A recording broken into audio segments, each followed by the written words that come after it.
A voz das ruas, como foram as manifestações em Santa Catarina a favor e contra o impeachment da presidente Dilma Rousseff. A gente tem o ProUni, a gente tem o FIES, a gente tem medo que esses direitos eles passem a não ser mais os nossos direitos de juventude. Nós não temos mais condição de aceitar o que está acontecendo no Brasil.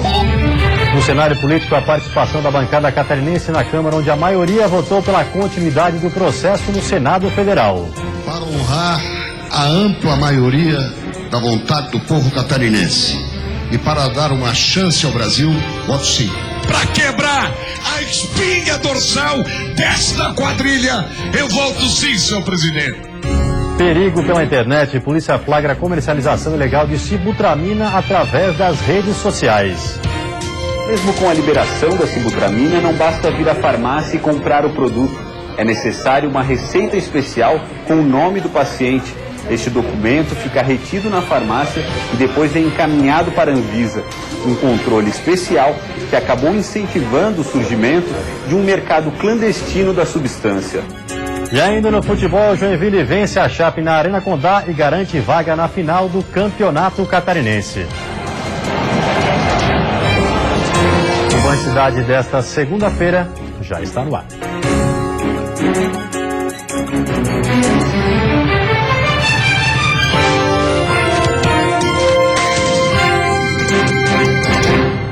Olá, boa noite. Um mercado clandestino e perigoso. A venda de sibutramina sem receita e contrabandeada coloca em risco a saúde de pacientes no sul do estado. A negociação era feita com mensagens privadas em uma rede social. Tivemos acesso com exclusividade a uma dessas conversas. Neste trecho, a vendedora passa os preços do medicamento e afirma que tem vários comprimidos encomendados. Já aqui, ela diz para a compradora ficar tranquila que essas negociações acontecem todos os meses. Na casa da vendedora, a Polícia Civil encontrou cerca de 210 cápsulas do que seria sibutramina, tudo comprado no Paraguai. Para o delegado responsável pelo caso, mais grave ainda é saber que existem pessoas dispostas a pagar caro para usar um medicamento tarja preta, sem receita e sem a garantia de que realmente se trata de sibutramina. Como esse comprimido, como esses medicamentos estão vindo de fora do país e são vendidos no Paraguai em barracas, não se sabe nem a real composição desses medicamentos, o que é um fator mais grave, porque o medicamento pode ter ainda outros efeitos colaterais. A sibutramina chegou a ter a venda proibida no Brasil em função de uma série de efeitos colaterais graves, como problemas cardíacos, registros de surtos psicóticos, além da dependência. Mas a venda voltou a ser liberada com uma série de restrições feitas pela Anvisa. Mesmo com a liberação da sibutramina, não basta vir à farmácia e comprar o produto. É necessário uma receita especial com o nome do paciente. Este documento fica retido na farmácia e depois é encaminhado para a Anvisa, um controle especial que acabou incentivando o surgimento de um mercado clandestino da substância. Para este psiquiatra, o paciente, em hipótese nenhuma, deve utilizar a substância sem o acompanhamento de um médico. Ele pode procurar um endocrinologista, que é um médico especialista nisso. Ele vai ter a receita dele, ele vai assinar um termo de compromisso, sabendo de todas essas explicações, e ele vai começar. E esse médico vai dar um respaldo para ele, para a sintomatologia. O médico vai avaliar a família dele, ver se não tem riscos cardíacos. Essa pessoa às vezes não tem uma hipertensão, não tem nada, mas o pai teve, o avô teve, o tio teve, e sem saber está correndo um risco usando uma medicação dessa. A apreensão do medicamento contrabandeado, realizada em Tubarão, mostra como o mercado ilegal se articula para atender a procura de pacientes pela sibutramina, mesmo com o alerta dos especialistas sobre os efeitos causados pela droga. Tinha uma substância que eu, como psiquiatra, não vejo indicação na medicina nenhuma. Não vejo uma melhora para o paciente. Repito, quanto mais paciente usar isso, mais o consultório de psiquiatria vai ter pacientes. Muitos catarinenses foram às ruas nesse domingo acompanhar a votação da abertura do processo de impeachment na Câmara dos Deputados. Florianópolis registrou o maior número de participantes. O grupo em defesa da democracia e contra o impeachment de Dilma Rousseff se reuniu na Praça 15 de Novembro, um dos cartões postais de Florianópolis e cenário da história política local. Então as pessoas que estão vindo aqui hoje, tem vários petistas, claro, mas a maioria não é filiada ao PT e a maioria tem a certeza nesse momento que a democracia é o melhor caminho para construir cada vez mais um Brasil soberano, um Brasil mais igual e um Brasil cada vez mais fraterno e com menos ódio. A organização calculou 2.500 pessoas acompanhando os desdobramentos pelo telão. A Polícia Militar divulgou que eram 600 manifestantes. A gente tem o ProUni, a gente tem o FIES, a gente tem medo que esses direitos eles passem a não ser mais os nossos direitos de juventude. O Brasil vai sair vitorioso, onde o Estado Democrático de Direito vai sair vitorioso. Nós acreditamos que não há configuração de crime de responsabilidade fiscal cometido pela Dilma Rousseff. Nós vemos o país à beira do caos, à beira da destruição da Constituição que nós criamos e que nós esperamos que o Congresso Nacional não faça isso. Já o movimento a favor da saída de Dilma Rousseff do governo federal se concentrou na Avenida Beira-Mar Norte e também acompanhou a sessão plenária extraordinária deste domingo.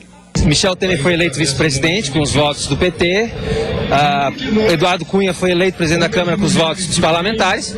Essa é a regra do jogo, né? A gente não pode nunca, e o MBL seja contra a lei que seja ilegal. Segundo a organização, a manifestação reuniu 1.000 pessoas. A Polícia Militar também informou que eram 1.000 os participantes. Tudo que a gente pede é exatamente o que o governo atual não faz. Não há mais uma linha sequer de entendimento e comunicação daquilo que a gente pede e o que o governo realmente faz. Não que eu acho que o PT não tem seus méritos, ele fez coisas boas para o país. Só que a roubalheira tá demais. As pedaladas fiscais é um crime e, como tal, nós não temos mais condição de aceitar o que está acontecendo no Brasil. A maioria dos deputados federais de Santa Catarina votou neste domingo pelo prosseguimento do processo de impeachment da presidente Dilma Rousseff. Da bancada de 16 deputados catarinenses, 14 foram a favor da continuidade do processo e 2 contrários. Confira. Com serenidade e convicção, pelo meu estado de Santa Catarina, pelo fim da corrupção em todos os espaços de poder, eu voto sim. Eu voto sim. Celso Maldani, MDB, Santa Catarina, voto sim. Senhor presidente, em 92 eu aqui estava e votei a favor do impeachment. Agora o país está clamando por mudança. Estou aqui em nome do povo de Florianópolis, em nome do povo de Santa Catarina e do Brasil, pela segunda vez nesse plenário, o meu voto é sim. Pelos trabalhadores do campo e da cidade, por todos aqueles que lutaram pela democracia e tombaram nesta luta, pelo deputado Paulo Wright do meu estado, que foi assassinado pela ditadura. Contra o golpe, voto não. Deputado Décio Lima, PT de Santa Catarina. Total 10 votos. Para honrar a ampla maioria da vontade do povo catarinense e para dar uma chance ao Brasil, voto sim. Senhor presidente, pela honra da minha família, pela minha cidade, Criciúma, por Santa Catarina e pela libertação do povo brasileiro, eu digo sim! Senhor presidente, com a esperança de um futuro melhor, pela brava gente de Santa Catarina e da minha Blumenau, eu voto sim, senhor presidente. Por minha família, pela minha guerreira Chapecó, pelo meu estado de Santa Catarina e para quebrar a espinha dorsal desta quadrilha, eu voto sim, senhor presidente. Pelos princípios que ensinei às minhas filhas, da ética, da honestidade, da moral, e que quero que ela ensine esses princípios aos meus netos, pelo povo de Santa Catarina, que vai às ruas protestar contra a corrupção, eu voto sim! Pelos meus filhos, o Bruno e o Felipe, pelo privilégio de ser de Santa Catarina, por entender que corrupção não combina com democracia, por Santa Catarina e pelo Brasil, eu voto sim. Em nome de Joinville, de Santa Catarina, pelo meu neto Pedro, pelo futuro dele que nasceu há 10 dias, por todas as famílias de bem do Brasil, Meu voto é sim! Para traduzir o sentimento majoritário do povo e da gente de Santa Catarina, e na esperança de que este momento inaugure um novo tempo na política brasileira, o meu voto é sim. Com Lula, o melhor presidente deste país, com Dilma, mulher valente e honesta, e pelo Brasil e pela democracia, não ao golpe, fora golpistas, o voto é não pelo Brasil.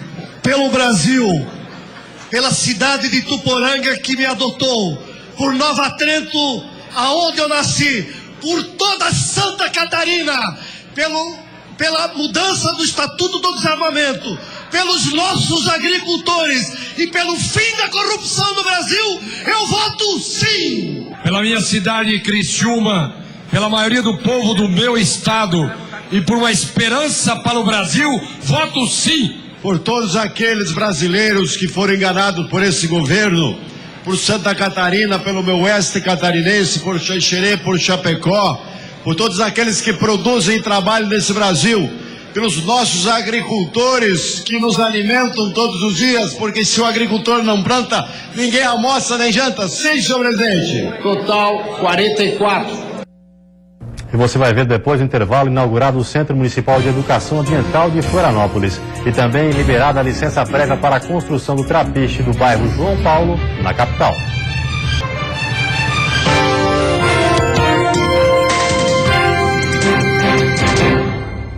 Foi inaugurado hoje de manhã o Centro Municipal de Educação Ambiental de Florianópolis. A estrutura fica nas dependências do Parque Ecológico do Córrego Grande. A casa, construída nos anos 60, foi toda reformada, mas mantém as características da época. Através de compensação ambiental, foram investidos R$230 mil. Após um ano de trabalho, o Centro Municipal de Educação Ambiental foi planejado para ações de educação. É o único centro no estado, né, de educação ambiental municipal, e isso juntamente também com o início do processo de licenciamento ambiental por parte da prefeitura, né? Florianópolis, então, passa a partir de hoje a ela mesma emitir as licenças ambientais. O centro conta com espaço para workshops e oficinas. O espaço vai funcionar de segunda a sexta-feira, das 7 horas da manhã às 7 horas da noite. As escolas que quiserem marcar uma visita ao local devem fazer o agendamento pelo telefone 48 3338 0021. A construção do trapiche do bairro João Paulo, na capital, recebeu a licença prévia. Há 20 anos, pescadores da região aguardam pela obra. Depois de 2 décadas de espera, os mais de 80 pescadores do bairro João Paulo, enfim, tiveram hoje uma boa notícia. Foi assinada a licença ambiental emitida pela Fundação Estadual do Meio Ambiente para a construção do trapiche do bairro. Essa é a licença prévia, aquela que autoriza o município, né, a licitar, a contratar para a execução da obra. Então, logo, eles nos entregam alguns documentos que estão sendo solicitados aqui, nós emitimos a licença de instalação, se inicia a obra, concluída a obra, emitimos a licença de operação, né, isso tudo em curto espaço de tempo. A obra terá um investimento de mais de R$3 milhões, com recursos dos governos federal e municipal. Atualmente, mais de 40 famílias vivem somente da pesca aqui no bairro. Esta é a segunda maior colônia de pescadores da capital. E o trapiche, que deve ser construído aqui, deve trazer mudanças significativas no trabalho desta comunidade. A gente sabe que vai melhorar mais a nossa produção, né? A gente vai conseguir pescar mais, a gente vai sair mais para pescar, né? A gente também espera que a nossa gurizada se motive mais, né? Que tenha mais interesse em voltar a pescar, para a gente não deixar acabar a nossa tradição, né? A maré traz diariamente lodo e poluição no local e fica complicado arrastar a embarcação e os peixes. Os pescadores agora podem atracar, pegar o seu pescado, largar em cima do trapiche, e até pessoas que não são pescadores podem até ajudar, porque daí tem o trapiche e eles não vão ter contato com a lama. O trapiche terá 250 metros de comprimento em forma de T, protegido de ressacas cíclicas, atenuando ondas, sem impactar o leito do mar. E depois do intervalo tem futebol. Times da capital entram em campo hoje à noite com objetivos diferentes. E ainda vai ter final. Joinville vence e vai decidir o título do catarinense com o Verdão do Oeste.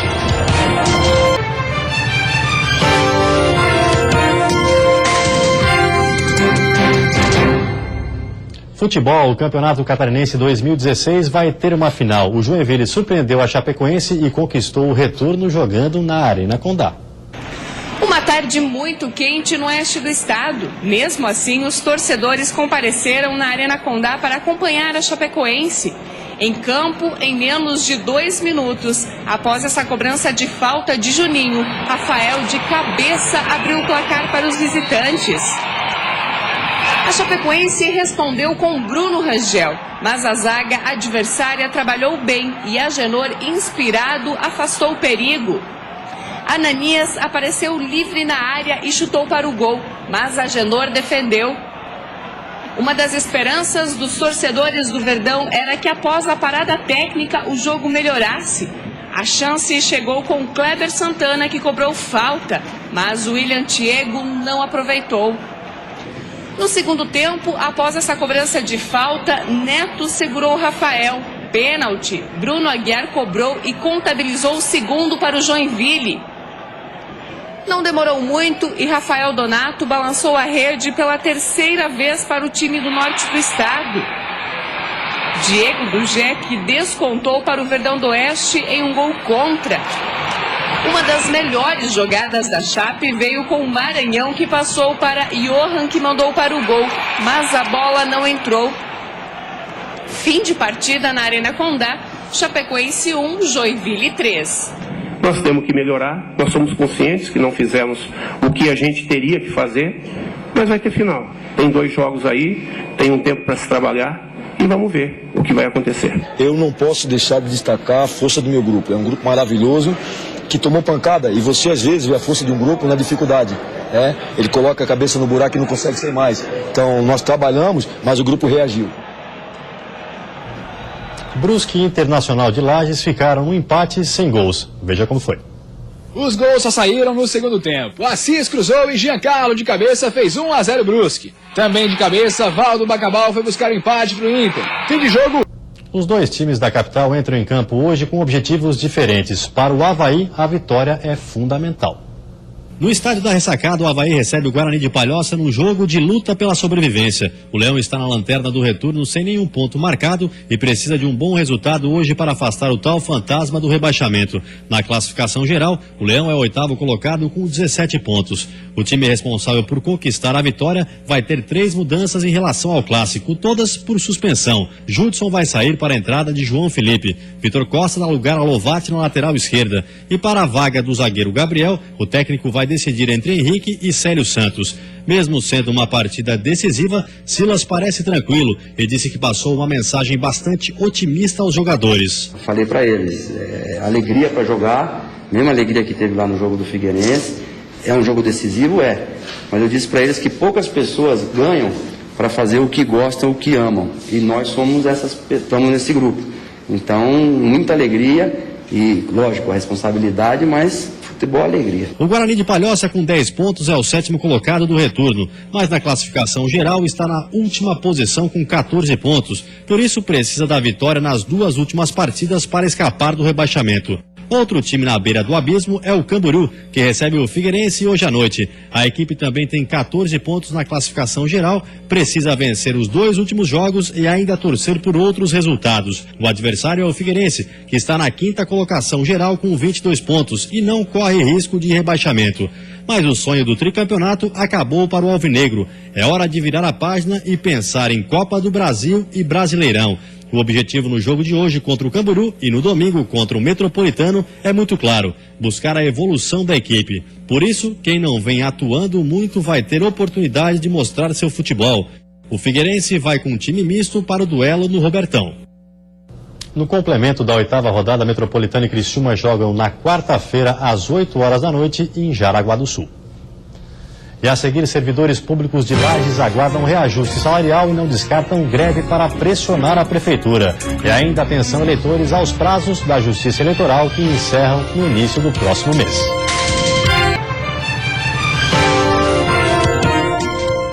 Servidores municipais de Lages estão desde o início do ano à espera de reposição salarial. O reajuste dos servidores da Prefeitura de Lages de 11,28% tem como data base janeiro. Ao todo, mais de 6 mil trabalhadores estão à espera dessa reposição.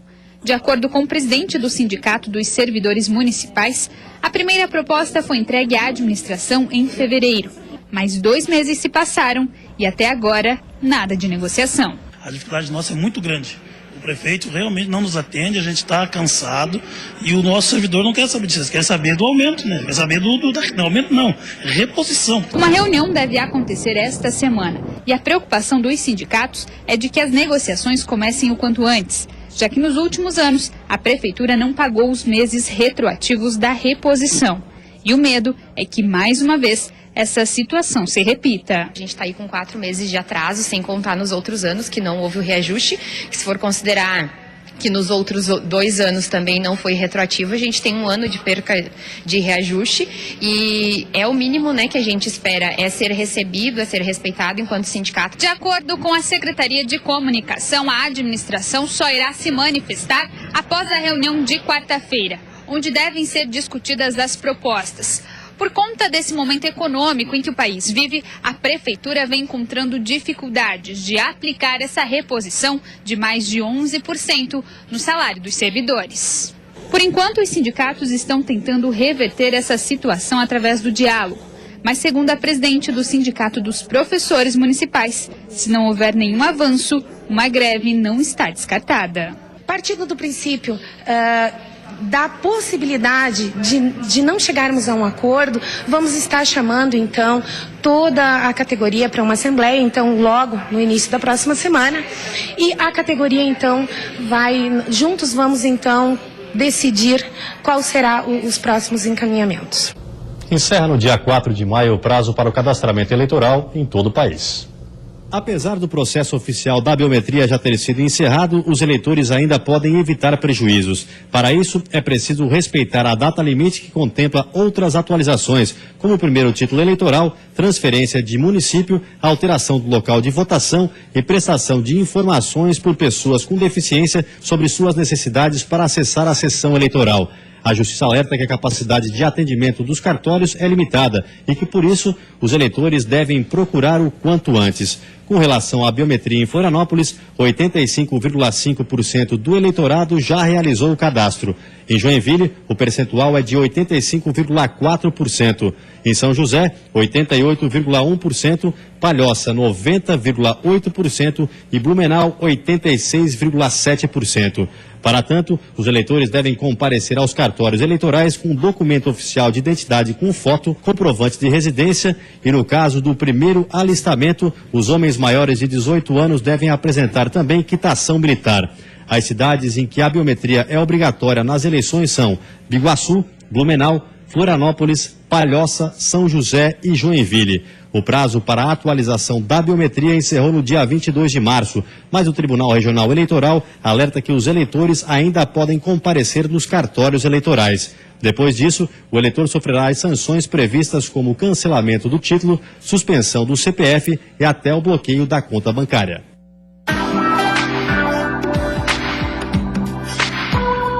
A terça-feira segue com bastante calor em Santa Catarina. Na Serra, a máxima chega aos 28 graus.